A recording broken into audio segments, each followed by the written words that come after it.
خبر شامل کرتے ہیں بلوچستان کے شہر نوشکی سے ہمارے گدروشیا پوائنٹ کے نمائندہ ظہور گل جمالدینی کی رپورٹ کے مطابق انجمن تاجران نوشکی کے صدر سعید بلوچ کی قیادت میں وفد نے نئے تعینات ہونے والے ڈپٹی کمشنر نوشکی الیاس قبزئی سے ان کے آفس میں ملاقات کی۔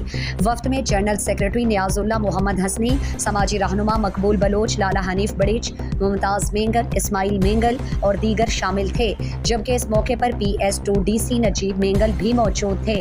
انجمن تاجران کے صدر سعید بلوچ نے DC نوشکی الیاس قبزئی کو بحیثیت ڈپٹی کمشنر نوشکی تعیناتی اور چارجز سنبھالنے پر مبارکباد پیش کی اور کہا کہ انجمن تاجران ضلع انتظامیہ کے ساتھ مل کر نوشکی شہر اور تاجروں کو درپیش مسائل کے حل کے لیے بھرپور معاونت فراہم کرے گی۔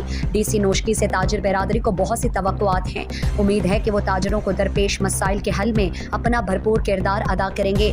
وفد نے DC نوشکی کو شہر میں چینی کی قلت اور بنیادی مسائل سے آگاہ کیا۔ ڈپٹی کمشنر الیاس قبزئی نے انجمن تاجران کے وفد کو ضلع انتظامیہ کی جانب سے بھرپور تعاون کی یقین دہانی کراتے ہوئے کہا کہ انجمن تاجران تاجروں کے اہم اور نمائندہ تنظیم ہونے کی وجہ سے ہمارے لیے ضلع کا ایک اہم اثاثہ ہے۔ چینی کی قلت اور دوسرے مسائل کے حوالے سے انجمن تاجران کو اعتماد اور مشاورت کر کے فیصلے کیے جائیں گے۔